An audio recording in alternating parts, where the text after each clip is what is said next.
My sister took the locket Grandma left me, and when I asked for it back, the whole family turned against me. Sometimes standing up for yourself means losing those you love most. I'm a 34-year-old woman, and my sister, Daphne, is 38. We've always had a complicated relationship, though I wouldn't have called it outright toxic, just tense. Daphne has always been the golden child in every sense of the word. Growing up, she was the one who got better grades, played 4 instruments, a prodigy, as my mom called her, and went on to marry a guy who's now a pretty successful lawyer. My parents adore her and dote on her kids. The perfect family, as they love to brag at any opportunity. I, on the other hand, turned out a little differently. Decent job, no kids, a small apartment, and a stable, yet unremarkable, life. I've always felt like a distant second place when it came to my parents' attention. This story centers around an heirloom. My grandmother, who passed away 3 years ago, left me her locket.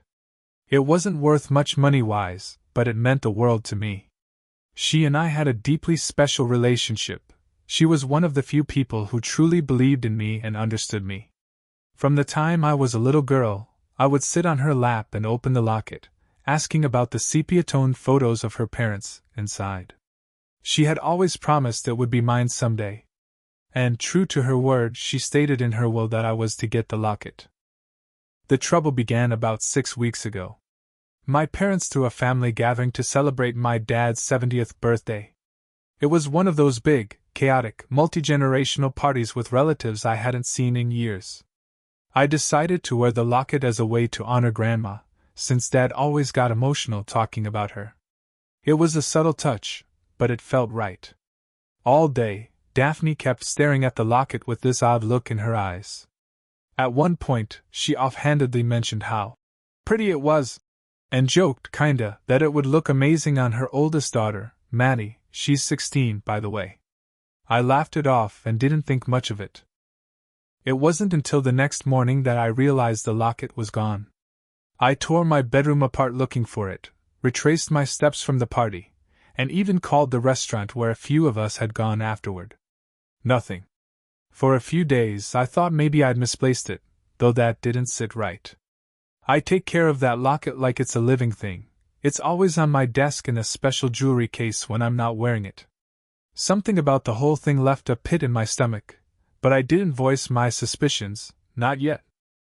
The full unraveling came when Daphne posted a picture on Instagram last week. It was Maddie, all dressed up for some school dance, wearing my locket. My heart dropped when I saw it. There was no mistaking it. It's distinctive, with tiny scratches on the back visible even in a photo. I didn't comment on her post, but I screenshotted it and stewed for days, wondering how to handle this. Part of me didn't even want to believe she'd do something so underhanded, but there it was, photographic proof. After seeing the Instagram post of Maddie wearing my locket, I couldn't stop replaying the events of Dad's party in my mind. I kept wondering how Daphne could have taken it. Did she sneak into my room during the party? How long had she been planning this? A storm of emotions churned inside me, anger, betrayal, sadness. But mostly, I couldn't shake the feeling that this was another instance where I was being brushed aside, like I didn't count. This time, however, the pain wasn't just about being overlooked by my family. It was about losing something that connected me to my grandmother. I knew I had to address it, but I wrestled with how. I decided to confront Daphne directly. I wasn't looking to start a huge fight, but I needed answers. That weekend, I swung by her house under the pretense of dropping off some birthday leftovers for her kids. When she invited me in, I was immediately on edge. Maddie came bounding down the stairs, still wearing the locket. Seeing it on her felt like a slap in the face. I wanted to scream, but I held it together for the moment. I casually mentioned the locket, pretending I hadn't noticed Maddie wearing it. I said, "Hey Daphne, do you remember seeing my locket the night of Dad's party? I think I misplaced it." Her face went blank for half a second before she plastered on a smile. "Oh, your locket?" she said almost too casually. "No, I haven't seen it." She didn't even try to sound convincing. Her response sent a chill down my spine. I glanced at Maddie, who seemed oblivious, chatting away about how much she loved her new necklace, and how it was perfect for her school dance. I couldn't bite my tongue any longer. "It's not new," I said flatly. "It's mine. That's the locket Grandma left me in her will." The room froze. Maddie looked confused while Daphne's expression changed to a mix of panic and anger. "Can we talk in private?" Daphne hissed, gesturing toward the kitchen. I followed her, fists clenched, adrenaline racing. As soon as we were alone, Daphne shot me a hard look. "Why would you say that in front of her?" she snapped. "It's just a necklace. Maddie loves it, and it's not like you were wearing it every day." I couldn't believe what I was hearing. "It's not just a necklace, Daphne.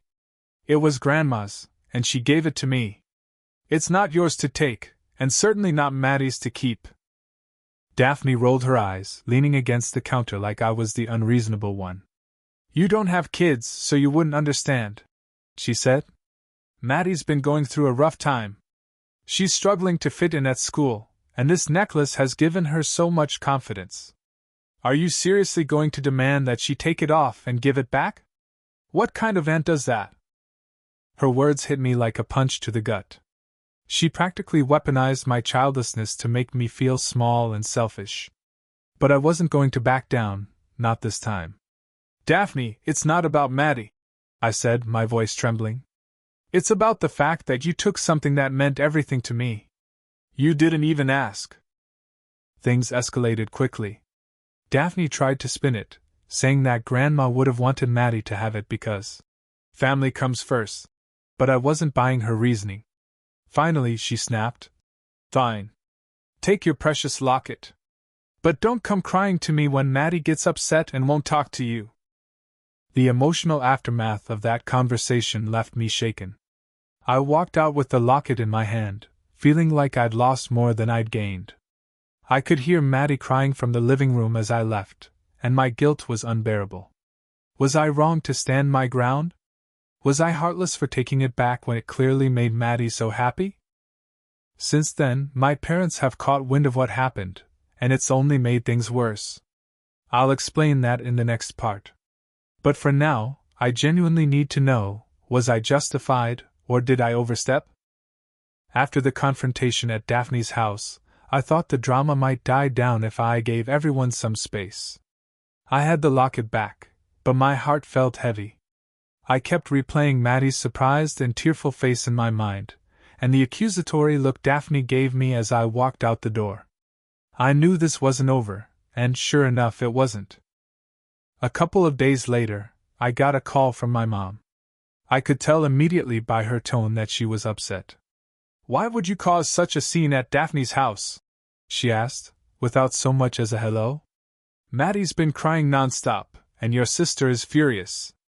She said you ambushed her and made it all about yourself." Her words stunned me. I tried to explain my side, that this wasn't just a piece of jewelry, that it had deep sentimental value because of Grandma, and that Daphne had taken it without my consent. But my mom wasn't having it. "Daphne told me she only borrowed it from Maddie because she thought you wouldn't mind. And honestly, why does it matter? It's just sitting in your room most of the time. It's not like you wear it often." I couldn't believe my ears. "Mom," I responded, trying to keep my voice steady. "It wasn't hers to borrow. Grandma gave it to me. It's not about how often I wear it, it's about what it represents. It's one of the few things I have to remember her by." "I get that," my mom said in a tone that suggested she didn't. "But you didn't have to make a spectacle out of it. You hurt Maddie's feelings, and now Daphne's saying she doesn't know if she wants you around for the holidays because of how upset everyone is." Holidays. Of course. Christmas was only a month away, and now this was turning into a full-blown family feud. My mom kept talking about how Maddie was a sensitive teenager, and how I should have handled it differently.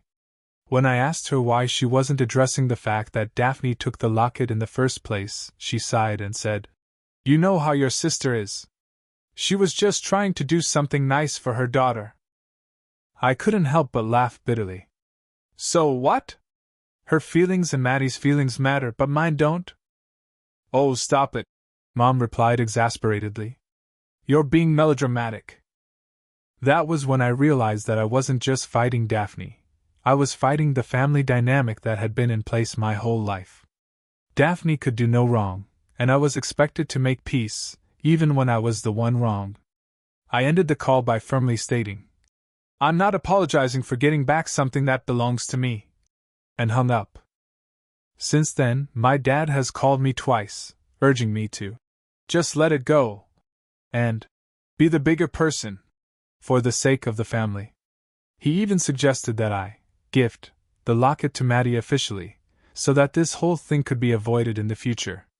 According to him, it just wasn't worth the tension it was causing. I could barely believe what I was hearing. "You want me to reward Daphne for stealing from me?" I asked. He stumbled over his words, but the message was clear: keeping the peace with Daphne mattered more than anything else. Now I'm stuck in this weird limbo. I have the locket, but I feel alienated from my entire family. Daphne hasn't spoken to me since I walked out of her house. My mom is acting distant, and tension runs high every time we talk. Even some extended relatives have gotten involved, subtly dropping comments about pettiness, and asking me if it was really worth upsetting the family over a small thing like a necklace. But it's not small to me. Do they not see that? This locket is one of the only things I have left to remind me of Grandma, of the love and belief she had in me when no one else did. Why is it so hard for anyone in my family to understand that? The holidays are fast approaching, and I'm seriously considering skipping them altogether this year. I don't know if I can sit across the table from Daphne, knowing she's playing the victim in all of this. And honestly, I don't know if I can deal with the rest of my family looking at me like I'm the problem. Was I wrong to take the locket back? Should I have approached this differently? Everyone else seems to think so, but deep down, I just can't shake the feeling that none of this would have happened if Daphne had respected my boundaries in the first place. Am I the one tearing this family apart, or is this just the consequence of years of unresolved favoritism? I'll share what happens during the holidays if I even decide to attend, but right now, I feel more alone than ever. Thoughts? Am I the one being unreasonable, or is my family refusing to see the bigger issue? I decided not to attend Thanksgiving, which sent shockwaves through the family. In the days leading up to it, my dad left several voicemails, urging me to come. "Don't let this ruin the holidays," he pleaded, as if I was the one ruining things. My mom, however, didn't call or text at all, which hurt more than I'd like to admit. Daphne, unsurprisingly, didn't reach out either. On Thanksgiving morning, I thought I'd made peace with my decision, until I saw an Instagram story from my mom's account. It was a boomerang of the Thanksgiving table, all beautifully set and full of laughing faces, including Maddie, wearing a sparkly new pendant necklace. It wasn't my grandma's locket, but it felt like a deliberate jab, as if they were saying, "See? We don't need you, and Maddie's fine without your stupid necklace." The caption read, "Grateful for family." I stared at the screen for far too long, torn between sadness and rage. I ended up turning off my phone and spending the rest of the day alone, surrounded by takeout containers and the distant hum of a movie I wasn't really watching. Things escalated further the next day when my mom finally called me. Her tone was immediately sharp. "You weren't even at Thanksgiving, and yet somehow you still managed to upset everyone." I blinked, confused. "Mom, what are you talking about? I wasn't there. How could I upset anyone?" "Daphne said that Maddie sobbed all morning because you didn't come. She misses her aunt, and she doesn't understand why you've become so cold. Honestly, I don't recognize you anymore." The casual cruelty of that sentence left me stunned. It wasn't as if Maddie's feelings weren't important, but did no one care about mine? I finally snapped. "You don't recognize me because this is the first time I've stood up for myself. Daphne stole something from me, something priceless, and you're all acting like my reaction is the problem. How can you not see how unfair this is?" "Life isn't fair, sweetheart," Mom replied, her voice taking on that condescending tone she always used when I was a kid. Sometimes you have to learn to pick your battles. You're making the whole family walk on eggshells. Maybe they should be walking on eggshells if this is how they treat me. I shot back. Why does everyone care about how Daphne and Maddie feel, but no one cares about how this has impacted me? Grandma gave me that locket because she loved me. It was the one thing that made me feel valued in this family, and Daphne just took it. When is someone going to hold her accountable? There was a long pause before my mom sighed deeply, and I knew what was coming. You know your sister doesn't think like that. She didn't mean to hurt you.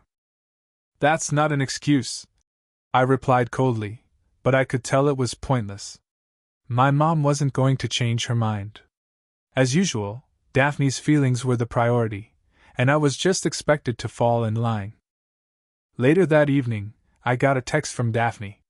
It was short and passive-aggressive, like most of her communication with me over the years. It read, "Thanks for making the holidays awkward for everyone. By the way, Maddie's been asking why her aunt doesn't love her anymore. Hope you're happy." I cried that night, not because I regretted standing my ground, but because I felt like I'd lost something bigger than just the locket. I'd lost the illusion that my family would ever be on my side. Even with the locket back in my possession, I felt emptier than ever. The holidays are still awkward. I've been invited to Christmas, but my mom warned me to keep things light, and apologized half-heartedly for Daphne, saying, "You know how she is. I don't even know if I want to go." Part of me feels like skipping Christmas, too, but I know that will only make me look worse in their eyes. At this point, I'm wondering if my relationship with them is even salvageable. Is there a way back from this? Am I the unreasonable one here? Or am I finally just waking up to how one-sided things have always been? I'll let you know what happens at Christmas, if I even go. But I'd love to hear what you all think in the meantime. Should I just let this go for the sake of the family, or is it okay to draw the line when it feels like I'm the only one fighting for it? Christmas came and went, and I decided not to go. It was, without question, the most painful decision I've ever made regarding my family. But after Thanksgiving and the backlash I endured simply for standing up for myself, I knew that sitting through another gathering, where my boundaries would be ignored, was not something I could handle. The fallout from that decision was swift. My mom called me the day before Christmas, practically begging me to reconsider. For the first time in a long while, I didn't cave. I quietly explained that it wasn't about being petty or making a scene. It was about self-respect and no longer subjecting myself to an environment where I wasn't valued. She sounded frustrated but dropped the subject. I didn't hear from her again on Christmas Day. Then there was Daphne. I woke up that morning to a lengthy text from her. It wasn't an apology. Let's just get that straight. It was framed as an attempt at understanding, but was really just a well-worded guilt trip. She said things like, "I'm trying to see where you're coming from, but it really seems like you're holding on to things unnecessarily. And I never meant for this to go so far, and it seems like you're the one who's letting it escalate." She even wrote, "You have no idea how guilty Maddie feels. She thinks you hate her now." I didn't respond. I couldn't. Somewhere deep down, I knew nothing I said would make a difference. I had made my point by staying away. The holiday itself was quiet. Lonely, but quiet. I spent the day curled up on the couch, alternating between watching comforting holiday movies and thinking about how everything had spiraled. This was supposed to be a season about family and connection, but for the first time in my life, I chose peace over proximity. And while I missed the warmth of the big family gathering, it was also a relief to avoid the drama. New Year's came, and along with it, the inevitable backlash. My dad called me to say that I missed a beautiful dinner, and that the presence of my empty chair at the table really hurt everyone. My mom followed up, accusing me of driving a wedge into the family. But what stung the most was a comment that Daphne allegedly made at the dinner. According to my cousin, who texted me later, Daphne raised a glass at Christmas and said, "To Grandma. She always wanted us to stick together, and it's just too bad some people can't focus on what really matters." Hearing that broke me. How could she twist this into my fault? She started this by taking something that wasn't hers. Why was I the villain now for wanting it back? Why was she being painted as the victim when she had no respect for boundaries, no regard for what the locket meant to me? After some soul-searching, I realized that my relationship with my family may never be what I hoped it would be. For so many years I held on to this illusion that if I just bit my tongue and went along with things, I'd one day feel included and appreciated. But this situation stripped that illusion away. I'm not angry anymore, just sad. Sad that it took something like this for me to finally see the truth. So where do we go from here? Honestly, I don't know. My relationship with Daphne is probably irreparably damaged. As for the rest of my family, I'm trying to create boundaries without completely cutting them off. I've already declined an invitation to Easter, but I've told my parents that I'm open to having smaller, one-on-one visits going forward. I'm not even sure if they'll be receptive, but it's a start. The locket sits on my bedside table now, safely back where it belongs. Sometimes, when I feel overwhelmed by how everything turned out, I hold it and think about Grandma. I'll always wonder what she would have thought about all of this. Would she be disappointed in me? Or would she understand why I couldn't let this go? I'll probably never have a clear answer to those questions, much the same way I don't have a clear answer to whether I handled this the right way. I just know that, for the first time in my life, I chose myself. And while that choice came with a lot of pain, I think Grandma would have been proud of me for that. So, AITA? Maybe. Some would say I overreacted, others might say I stood my ground. All I know is it feels like there's no winning when it comes to my family, and maybe that's okay. Sometimes standing up for yourself comes with collateral damage. I just hope that, in the long run, it was worth it.